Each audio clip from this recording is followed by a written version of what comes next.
చందమామ కథలు 60 కాసుల వడ్డాణం. పద్మనాభపురం ప్రభుత్వ కచేరీలో ప్రకాశం అనే అతడు చిన్న ఉద్యోగి. అతడు ఒకనాడు కచేరీ పని మీద పొరుగురు వెళుతూ భార్య జానకికి చెప్పవలసిన జాగ్రత్తలన్నీ చెప్పి బయలుదేరాడు. ఆమె ఆ సాయంత్రం ఇంటి పనులన్నీ ముగించుకొని ముందు గదిలోకి వచ్చేసరికి చీకటి పడబోతున్నది. ఆ సమయంలో ఒక 70 ఏళ్ల వృద్ధుడు వీధి వైపు నుంచి ఇంటికేసి వస్తున్నాడు. ఆయన చేతిలో ఒక పెట్టె ఉన్నది.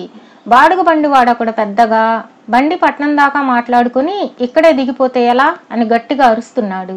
ముసలాయన వెనక్కి తల తిప్పి, నీకు పూర్తిగా బాడుగు ముట్ట చెప్పాక నేను ఎక్కడ దిగిపోతే నీకెందుకు, ఈ రాత్రికి ఇక్కడ తమ్ముడి ఇంట్లో విశ్రాంతి తీసుకుంటాను అని నిదానంగా ఇంటి ముందన్న మెట్లు ఎక్కాడు. ఆయనను జానకి ఏనాడు చూసి ఉండలేదు. ఆమె ఆశ్చర్యంగా ఆయన కేసి చూస్తూ, ఎవరండి మీరు, ఇది ఎవరిల్లని అనుకుంటున్నారు అని అడిగింది.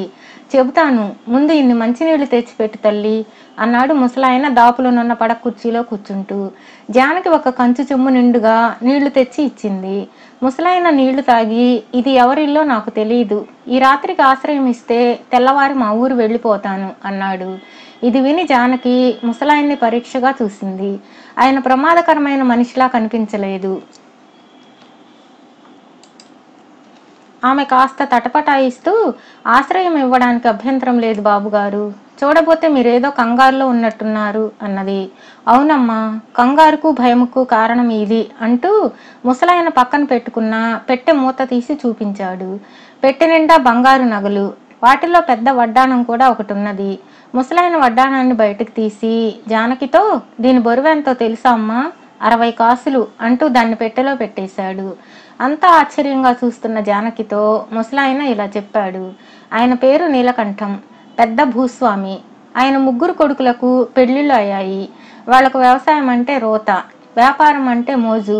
వాళ్ళు పంతం పట్టడంతో నీలకంఠం తనకున్న 60 ఎకరాల పొలం అమ్మేశాడు. ఆ డబ్బుతో కొడుకులు పట్నంలో వ్యాపారం మొదలుపెట్టారు. నీలకంఠం మాత్రం పల్లెలో సొంత ఇంట భార్యతో ప్రశాంతంగా ఉంటున్నాడు.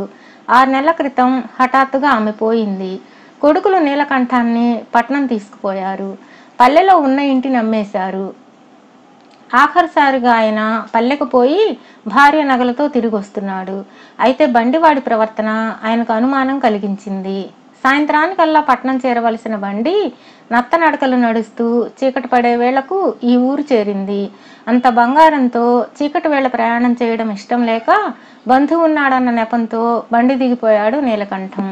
మంచి పని చేశారు, కాళ్ళు కడుక్కొని వస్తే వడ్డన చేస్తాను అంటూ వంటగదిలోకి వెళ్ళింది జానకి.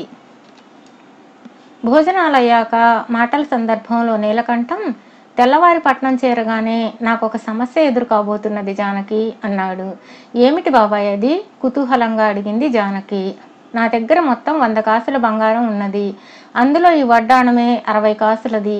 దీన్ని నేను నా భార్యకు మొదటి పెళ్లి రోజు కానుకగా ఇచ్చాను. దానిని చెరిపించడం నాకు ఇష్టం లేదు. ఒక కోడలికి 60 కాసుల బంగారం, మిగతా ఇద్దరికి చెరొక 20 కాసుల బంగారం ఇవ్వవలసి వస్తుంది. ఇది నా సమస్య అన్నాడు నీలకంఠం. మిగతా ఇద్దరికి తేడా 40 కాసుల బంగారానికి సరిపడా రొక్కం ఇచ్చేయండి, సరిపోతుంది కదా అన్నది జానకి. నీలకంఠం పెద్దగా నవ్వి, పొలం డబ్బు ఇంటి డబ్బు నా కొడుకులకు ఏనాడో సమంగా పంచి ఇచ్చాను.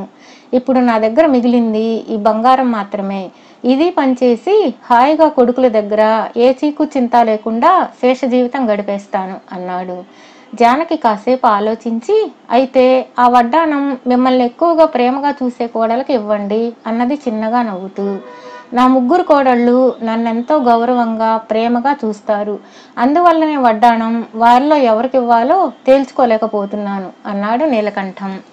మీ దగ్గరున్న 100 కాసుల బంగారంలో 60 కాసుల వడ్డాణం ఎవరికో ఒకరికి వస్తుందని, దాన్ని చెరిపించడం మీకు ఇష్టం లేదని మీ కోడళ్లకు తెలుసా అని అడిగింది జానకి.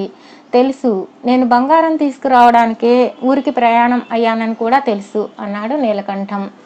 జానకి చాలాసేపు ఆలోచించి, మీ కోడళ్లలో మీ మీద ఎవరికి ఎక్కువ ప్రేమ ఉన్నదో చిన్న నాటకం ద్వారా బయట పెడతాను. అయితే నేను చెప్పినట్లు చేయాలి మీరు అన్నది. ఈ సమస్య తీరిపోతే నాకు నిశ్చింత, నువ్వు చెప్పినట్లే చేస్తాను తల్లి అన్నాడు నీలకంఠం. తెల్లవారుగానే ఏవో పత్రాలు సిద్ధం చేసి నీలకంఠం సంతకాలు తీసుకున్నది జానకి. తర్వాత ఆమె తమ ఊరి మనిషి ద్వారా నీలకంఠం కోడళ్లకు మీ మామగారు మిమ్మల్ని మాత్రమే వెంటనే బయలుదేరమ్మన్నారు అని కబురు పంపింది. మధ్యాహ్న సమయానికి నీలకంఠం కోడళ్ళు ముగ్గురు ఇంటి ముందు బండి దిగారు. వాళ్ళను చూస్తూనే జానకి నీలకంఠాన్ని లోపల గదిలోకి తీసుకుపోయి మంచం మీద పడుకోబెట్టి ముఖం మీద దుప్పటి కప్పుతూ ఇక మీరు లేరు అన్నది. అదేం మాట అన్నాడు నీలకంఠం ఉలిక్కిపడి.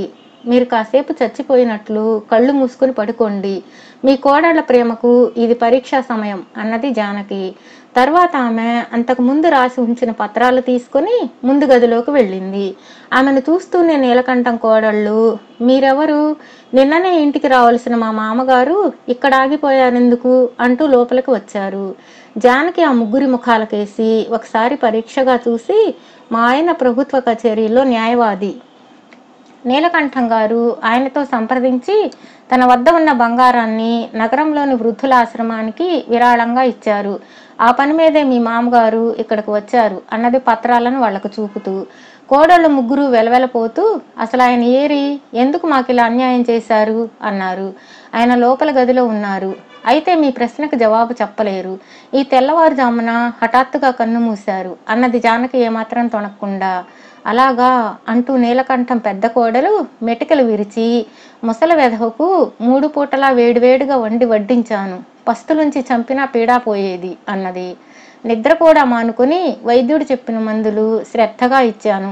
ఆ చేత్తోనే గుక్కడు విషం గొంతులో పోసి ఉంటే ఈ అఘాయిత్యపు పని చేయకుండా హరి అనేవాడు అన్నది రెండో కోడలు పళ్ళు కొరుకుతూ.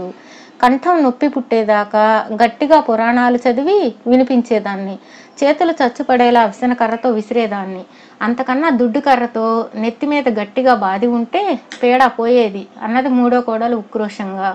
ఆ తర్వాత ముగ్గురు జానకితో కవ్వింపుగా మతిపోయిన ముసలాళ్ళు ఏదో చెబుతారు, వాళ్ళు చెప్పినట్లల్లా చేయకూడదన్న బుద్ధి నీకుండొద్దు, అయినా మనిషి పోతే కొడుకులకు కబురు పంపక కోడళ్లకు కబురు పంపావేం, శవాన్ని నీ ఇంట్లోనే ఉంచుకో, సాయంత్రానికి ఆయన కొడుకుల్ని పంపిస్తాం అని రుసరుసలాడుతూ వచ్చిన బండిలోనే వెళ్ళిపోయారు.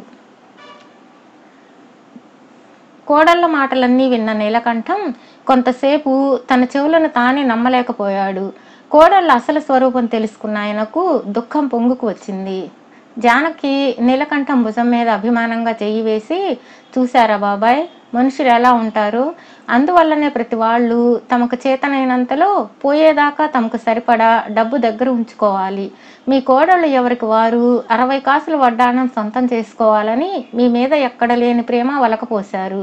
మీరు ఇప్పటికైనా కళ్ళు తెరిచి కొంత డబ్బు మీదంటూ దగ్గర ఉంచుకోండి.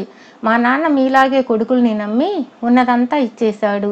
కోడళ్ళు తరిమేస్తే కూతురు దగ్గర ఉండడం ఇష్టం లేక ఇప్పుడు నగరంలోని వృద్ధుల ఆశ్రమంలో ఉంటున్నాడు. మీకు అలాంటి దుస్థితి కలగకూడదని ఈ నాటకం ద్వారా మీ కోడళ్లకు మీ మీద ఏ పాటి ప్రేమ ఉన్నదో తెలుసుకునేందుకు చిన్న పరీక్ష పెట్టాను. మా నాన్న ఎంతో జీవితానుభవం కలవాడు. ఆయన అండ మాకున్నట్లయితే ఇప్పుడు మాకు ఎదురవుతున్న సమస్యల పరిష్కారానికి మంచి మంచి సలహాలు ఇచ్చి ఆదుకునేవాడు. అలాగే మీరు మీ కుటుంబానికి ఎంతో సహాయంగా ఉండేవాళ్ళు అంటూ అంతకుముందు తయారు చేసిన పత్రాలను చించేయబోయింది. నీలకంఠం ఆమెను వారిస్తూ, ఆ పత్రాలు చించక తల్లి, నేను నిజంగానే ఈ బంగారాన్ని వృద్ధుల ఆశ్రమానికి విరాళంగా ఇచ్చి మిగిలిన జీవితకాలాన్ని అక్కడే గడిపేస్తాను. నా భార్యకు ప్రియమైన 60 కాసుల వడ్డాణం మూసుకుపోయి ఉన్న నా కళ్ళను తెరిపించింది. ఆశ్రమం చిరునామా నాకు ఇవ్వు తల్లి అన్నాడు.